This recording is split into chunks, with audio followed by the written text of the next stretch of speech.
Yil oxirida xushxushallik, xush natijani kutib oldim. Yaxshimisizlar ko'pchilik, vlogimga xush kelibsizlar.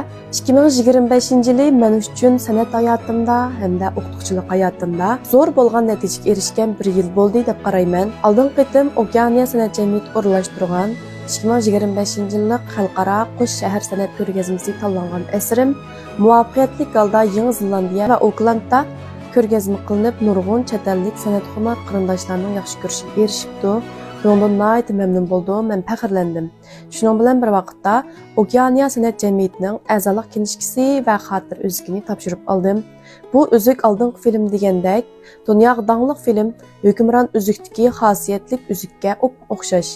Ichi va tishiga o'yilgan xat bo'lsa, Okeaniya 2025-yillik xalqaro Qush shahar ko'rgazmasi degan xat bor ekan. Ko'rib nəhayət hayajonlandim.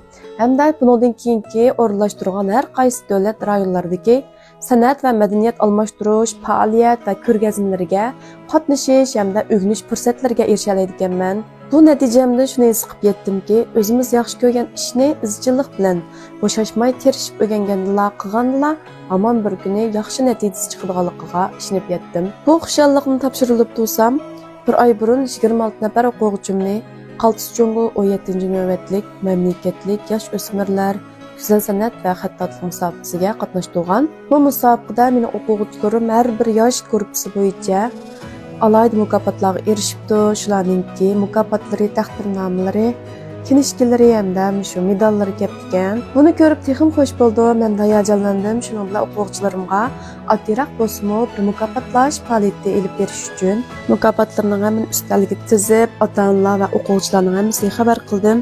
Ondan necha vaqtning yog'iz tarbiyalanayotgan o'quvchilarim jafo chekdi, ota-onalarim jafo chekdi. Albatta ota-onalarningki izchilligi hamda badal to'lash natijasida natijalarga erishdik. Shuning bilan o'quvchi bolalarga o'zim sovg'a tayyorladim. Ya'ni rasm chizadigan bo'yoq, kichik bolalarga, cho'nglarga rasm chizadigan qog'oz qatorliq materiallarni olib keldim. Har bir o'quvchimga o'zining erishgan mukofotlari bilan birga o'zim sovg'a qilgan sovg'atlarni bir-birlab taqatdim. Shunchalik shukur kayfiyatda, qizg'in kayfiyatda bu faoliyatni o'tkazib oldik. Hamma o'quvchilarimning chehridan xushallik ketmadi. Bu bolalarning orasida o'zimningki bolasi 5 yoshli o'g'limmi qatnashgan. Bu o'g'limning sizga rasmini ko'rib baqsaq, o'zi butunlay o'ylab sizgan, hech qanday yetakchilik qilmagan. Sizg'in bo'lsa, o'ziniki tushidiki, uyni sizibdi va uy bilan yendiki daraxtlar degandek, ana bu yoshdan tortib o'zi qildi. Men hech qanday ko'z tiqib bermadim. Bu asrni qatnashtirsam, o'zi yoshdagi bolalarningki hepsi bo'yicha 3-darajaga erishibdi. Shu bolamning mukofotini berdim, shuncha xush bo'lib ketdi. Ondan ma'lum mamlakat bo'yicha ilg'or güzel san'at ma'rifiy tarbiyalovchisi degan taqdirnomani avatibdi. Shunchalar xush bo'ldim. Hammadan bek so'yinadiganim bo'lsa, o'quvchilarim bilan mening o'tiramdagi mehr muhabbatimiz. O'quvchilarim menga bek amroq, men o'quvchilarimga bek amroq, xuddi meni o'zining ojizdek ko'rdi.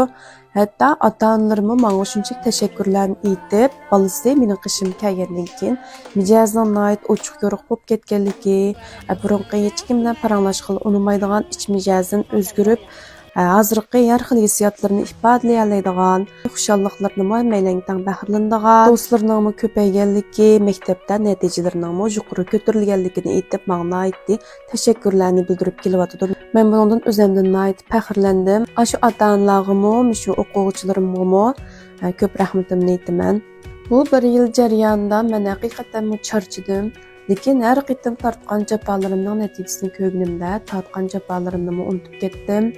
Bolalarningki qizg'inligini chidamliqqa aylantirib, o'quvchilarning orzusini o'zimning nishoni qildim.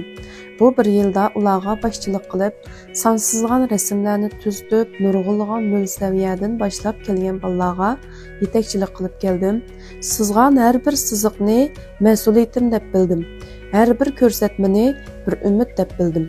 Şoңlashqımı barlıq tirishchanligimning eng go'zal javobini topgandek bo'ldim. Vaqt har bir tirishchanlik ko'rsatgan odamni, har qanday badal to'lagan odamni yerda qoldirmaydi ekan. Ati erishadigan barlıq natijamiz dal bugun yurkimiz bilan mangan har bir qadamimizdan keldi ekan. Oxirda meni necha yildan buyon izchil qo'llab kelayotgan hammanglarga ko'pdan ko'p rahmat aytaman.